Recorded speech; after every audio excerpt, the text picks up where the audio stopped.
Sorry.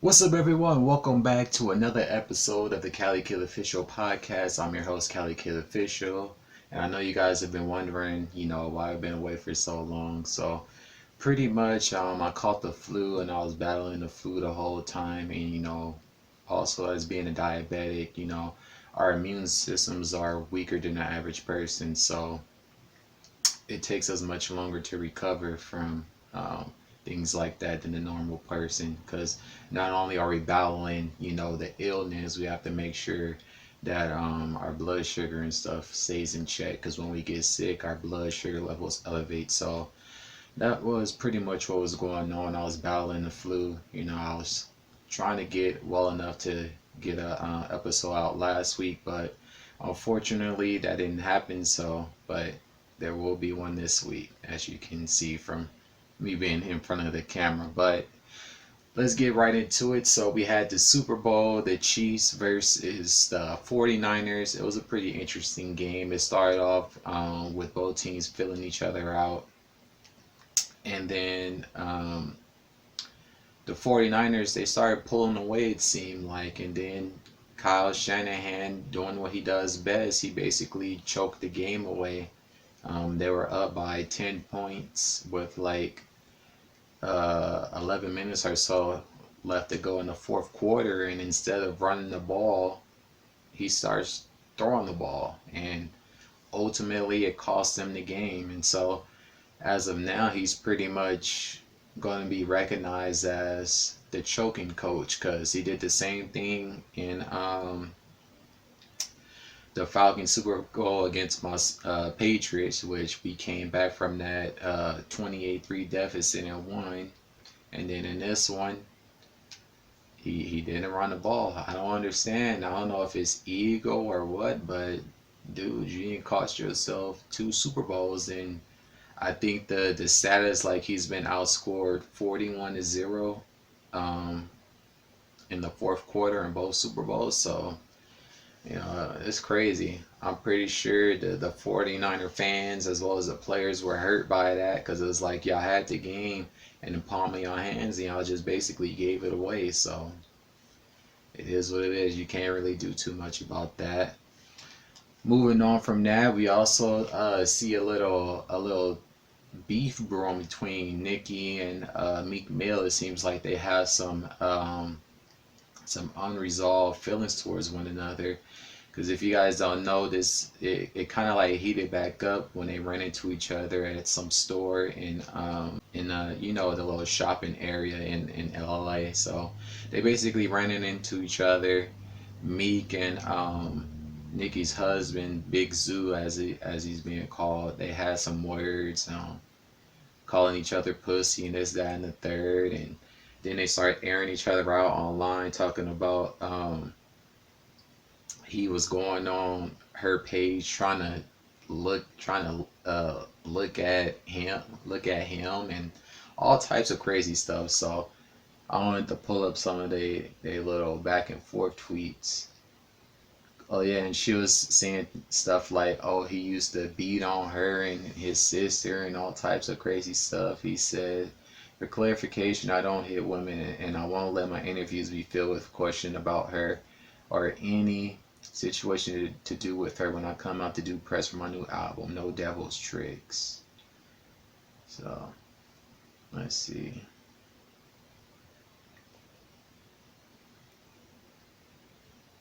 Says, the only way you can try to kill my career is to say I beat women. Talk about your brother convicted of rape and you being new and paid for his lawyer. Your little brother touched that little girl too. I know. You want me to crash with your boyfriend, and I won't. You sad. You willing to crash a man because you losing now, and everybody in the industry know you a bad person. You been knew your brother was raping that little girl. That's why I got away from you. See, yeah, they bringing up, the dirty laundry right with that. A lot of niggas I know lost themselves to drug addictions, money, or women chasing success. I always kept myself first over all that shit. Even if I ever slipped, I still kept my reputation first.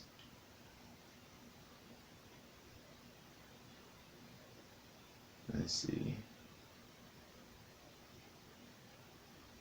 Let's say, imagine talking about an alleged rape of a child to hurt someone who wasn't involved just so people can dislike me. You can never stand on your own. You won't tell people the mother is on tape asking me for 20 million to make the charge go away though. You was around, you know, see you soon. So basically right here she's saying that the person who Nicki's brother is charged for doing foul stuff to, the mother was asking for $20 million and she'd make it go away. That's sound like some extortion stuff to me. But that still doesn't discount her brother actually doing something to the child. You know, nobody knows but the people involved in that situation. That she says, you beat your own sister and taped it, spit on her and taped it, kicked me in front of your mother and sent her to the hospital. Sucking Drake dick made you feel tough again, move on. Damn. So yeah, those are the beating allegations right there. This nigga was all talk at the store when he could have made a move. Oh, that's somebody else. She just retweeted it. Oh yeah, right here. Nigga been tweeting about my man for a year now, talking about how he went to my page to see him, but he was blocked. My nigga, move on. I know you bitch embarrassed shit. It's just stuff in that store. Well, you got pressed though, so yeah, they got some unresolved stuff going on. That's crazy. What you said? Trigger fingers turned to Twitter fingers. Bad Bill face that is obsessed with the queen. Yeah, there's something going on. He got some type of unresolved feelings for her because that was a bad breakup. But yeah, I don't, I don't see this going away. I think eventually it's going to get resolved. But you know, when you have breakups like that, especially when you're in the public eye, you know, things like this, you know, seems to happen and bubbles up to the surface. But you know, hopefully, you know, things get resolved and you know it don't go any further than that. And then we also had a pretty interesting story in the news. Lisa Leslie sat down with Gayle King, and you know her, she always asking wild questions, and she brought up Kobe's rape case, talking about, do you think that that case is gonna have an effect on his legacy? And it's like, why would you even bring that up when that case has been put to bed a long time ago, and it was proven that the girl that accused him of that was lying, and that they found like 8 different types of semens within that girl. And it's like, the man isn't even in the ground yet, and you're gonna go bring up some goofy stuff like that just to get clicks. And then she felt the backlash from it, from not only, you know, the public eye, from celebrities as well. Snoop and Boosie had things to say about it, and it was cool that um, Lisa pretty much shut that down. She said he's not that type of guy. I know guys that do stuff like that, and Kobe wasn't that type of guy. And so yeah, she pretty much shut that down. And it's like, it's a pattern with her, with Gayle and her friend Oprah. When black people are in the media for something, they're always the first ones to, you know, be front and center to try to, you know, pretty much solely their name. They did that with Michael Jackson. They did that with Chris Brown. They doing it with R. Kelly. But when it comes to they buddies, uh, um, Weinstein and the spiritual advisor and everybody else, they very tight-lipped. You don't see them sitting down doing interviews and asking those type of questions. So you know that was pretty foul. And then you see Oprah get online crying crocodile tears talking about they sending death threats to my friend and she don't deserve this. And then you had some Congresswoman Rice talking about this is disgusting, y'all doing this and that. It's like this. You can't keep coming out doing stuff like that and not expect people to feel a certain type of way, especially, with somebody that just recently passed. Is tasteless. He hasn't even been put in the ground yet, and you already bringing up goofy stuff that didn't even need to be brought up. So you gotta deal with what's being thrown at you. And then Gayle came out with some bullshit statement that didn't really even matter, and then she did a video talking about I didn't even know that they was gonna put that clip out, and there was a whole another hour of me talking about different things, but it don't matter because you chose to bring that out of your mouth, so you're gonna feel the wrath of that. If you don't want that coming your way, you don't be asking dumb stuff like that. It's not cool, it's tasteless, and you shouldn't have done it. You can't keep being out here doing stuff like that. So you're gonna feel the wrath. But you know, moving on from that, we also had UFC 247. The main event was Jon Jones versus Dominick Reyes. It was a pretty eventful fight. The first 2 rounds, Reyes was giving it to him, and then the third round he started to slow down, and then that's when Jon Jones started to take over. And I scored it. I scored the fight, the first 2 rounds to Reyes, and then I gave the last 3 to Jones. And then when it came to the judging, it was pretty much how I scored it, 3-2. The scores was 49-48, 49-48, and then 49-46. That was a pretty wild score, which means that Jones won all but 1 round. I didn't see it that way. I saw it 3-2 Jones. And you had a whole bunch of people online crying, talking about Reyes won. He didn't win the fight, okay? He won the first 2 rounds. He gassed out. Third round, Jones started taking over. And then even in the championship rounds, even in the last round, he was running. So it's like, you can't expect to win a fight and you starting to run and you gassing out. It was a close fight. I'm pretty sure there's going to be a rematch or something down the line, because it was a pretty close fight, but Jones won the fight, and that's how I had it. I'm pretty sure the people crying and complaining that Reyes won, they probably, was out betting, and they probably lost their ass betting. So, it is what it is. We also had Valentina Shevchenko versus Katlyn Chookagian. And Valentina, she took care of business. She got right in there, gave the girl the business, and she won by TKO in the third round, and she retained her flyweight title. So, hats off to her. Now, the fight that I do think was some shenanigans going on was the Derrick Lewis and Ilir Latifi fight. Lewis won the fight, but based off of the stat sheet and based off of the highlights that I seen, Lewis didn't win that fight. So I'm kind of thinking that there was some type of hometown, magic going on with that. I don't think he won that fight, and I'm pretty sure, a lot of people are in the same belief that I have, that he didn't win that fight. But overall, the event was pretty cool. I just didn't like how all these people are kind of like saying Jones lost the fight. It was a close fight, but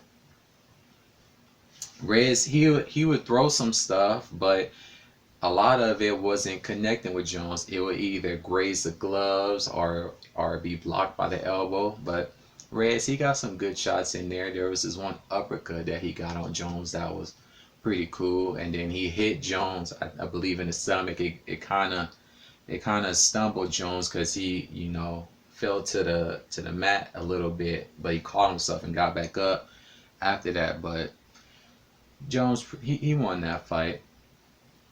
I don't know what they're gonna do going forward, because there's been rumors that he might fight at heavyweight, but and then you got the Adesanya fight floating around, but he got to deal with Yoel Romero first, but that's an option. And then obviously the Reyes rematches, going to be on the horizon as well. And then we also get the final episode of Power Book 1, and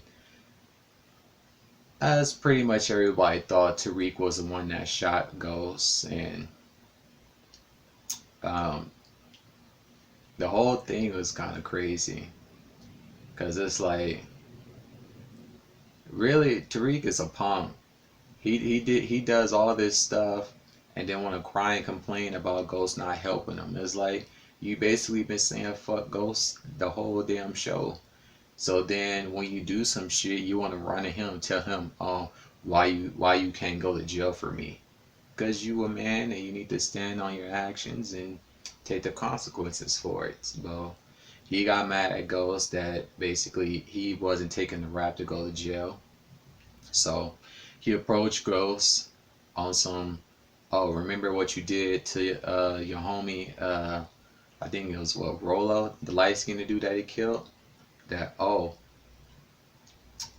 you in my way like he was in your way. So the way they shot the scene, it was kind of funny, because they shot it, the bullet came out like all orange and swirly, and then boom, hit him in the chest. He flew over the railing. Tasha was planning an ambush on Ghost as well. She was waiting in the back seat of his truck, but she got in her head what Tariq was saying, and that's when she went in, but she was too late. And she set that dude up that she was sleeping with as well to take the fall, and it didn't work. So that's when she resorted to trying to, get the drop on Ghost. But she ultimately ended up going to prison, for the death of Ghost. And so now there's going to be a whole bunch of spin-offs coming from the show. The next one, Power Book 2, it's called Power Book 2 Ghost, is going to continue with where it left off, with Michael Rainey's character Tariq going to college, which was part of the stipulation left in Ghost's will in order for him to get money, that he had to complete a 4-year degree.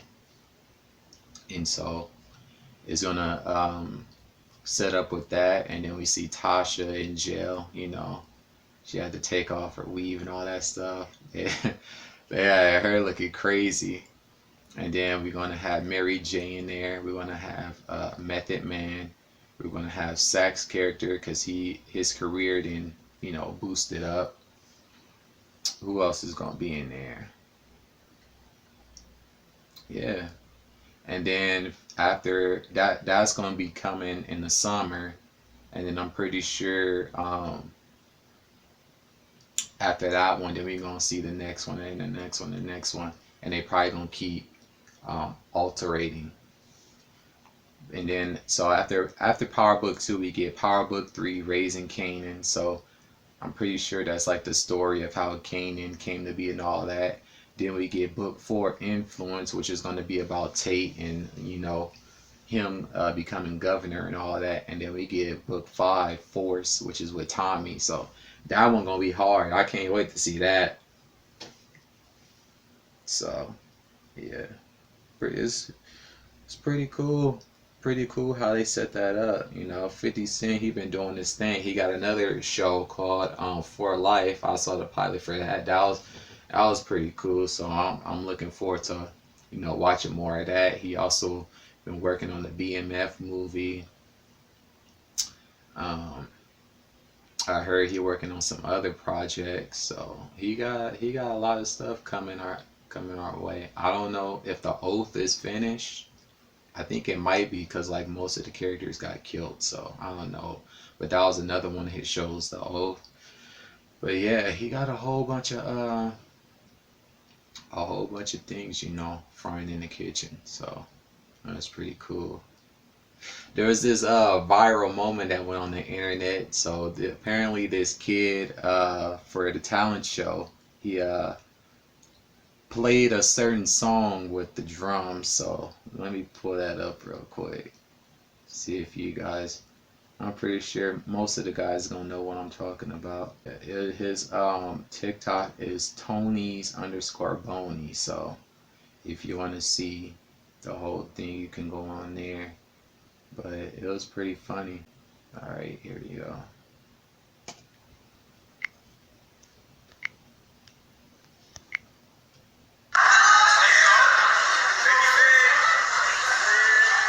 So he goes to Jersey Village High School. So yeah, pretty much he played the Pornhub info, and it was rumored that he got suspended for it, but that wasn't really the case. He didn't get suspended, as you want to see.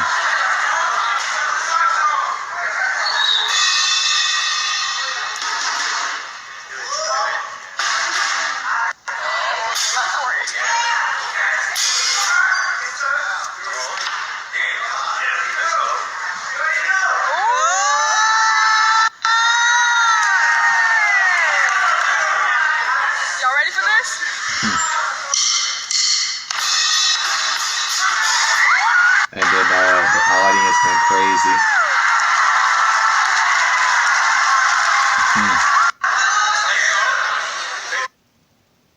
Yeah, see this. Let's see. Yeah, this is the second part. It says that it was rumored that he got suspended, but he didn't. He says the director laughed it off. Cause yeah, like people gotta realize a lot of people do watch porn. You know, especially high school. You know, that's junior high school. That's around the time that that type of thing starts to happen. But I thought that was pretty clever for him to pull something like that off. It was pretty funny. And then as far as music, we get a music video from Justin Bieber. It's called Intentions, and it's featuring Quavo. So basically, it kind of it's kind of like a charity type of video. In the opening of the video, we meet this girl named Bahari. She's she comes from an immigrant family, and she wants to be the first one from her family, to graduate college and all that stuff. And basically talks about her struggles getting to and from, school. She has to borrow a car, and then from there she has to travel 2 to 3 hours from her home to school each way. So that was pretty interesting. And then the second woman we meet, her name is Marcy. She became a mother at the age of 19, and she grew up in a foster system and all that. And as of now, she stays in a group home, with other, women. And her kids are there with her. And she basically, struggling to try to make ends meet. And then we meet another woman named Angela, who moved from Ohio to pursue her art. She's an older, black woman. And she experienced homelessness when she got here, and it's a battle each day to keep herself off the street. And so through her art, she paints basically the homelessness and stuff that you see throughout Skid Row and LA and stuff like that. So what Bieber did, he basically gifted each person something. So Bari, he bought her a black Fiat car so she can get from place to place, which I thought was pretty cool. And then with Marcy, he gave her, as well as all of the girls as well as her kids, backpacks filled with supplies and stuff like that. And then as far as Angela, she got to get some studio time with Justin and Quavo to communicate, her message. And then he also donated, I believe it was like $250,000 to some type of foundation to benefit, those lacking resources. So overall, I thought the video was pretty cool. I thought it was pretty thoughtful. Some people might look at it as pandering or whatever, but you always gonna have those type of people. I thought it was a pretty kind gesture. And it also helps with the rollout of his album as well, because the first single he put out, Yummy, it did well, but it didn't get that number one spot that he wanted. So I'm pretty sure his PR team came up with this idea or had a hand in it. But I thought it was pretty cool, pretty thoughtful. So if you guys haven't seen it, it's called Intentions. Is Justin Bieber featuring Quavo. You can check it out on his channel. I know he also put out some type of documentary. I think it was called like Changes or something. I haven't seen it yet, but I'm pretty sure that's like, more packaging for his album. And then in other music that came out, we get Dsmoke's first project. It's called Bad Habits. If you don't know, he's the winner from the show Rhythm and Flow. So we get a full project from him, and I've heard it. It got some dope tracks on there. He talking about a lot of good stuff. There's this one song on there where he's talking about his father and everything that his father did for him, and then in the same vein, he's talking to his kids, saying that I'm not going to repeat the same mistakes that my father did, and I'm going to be better and stuff like that. So I thought it was pretty cool. So you guys should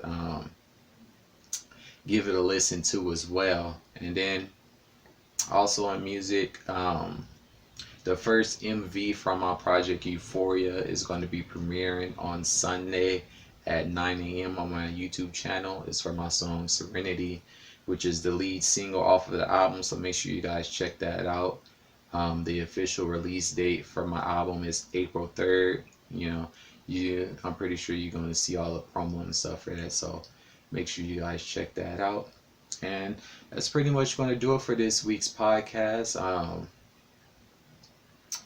This one is much longer because I missed a week from me being sick, so it was a lot of different things to cover.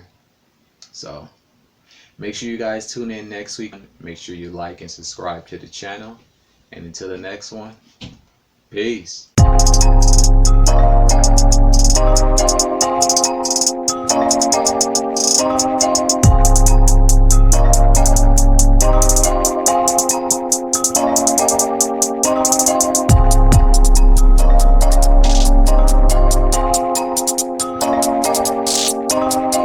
CaliKidOfficial on the beat.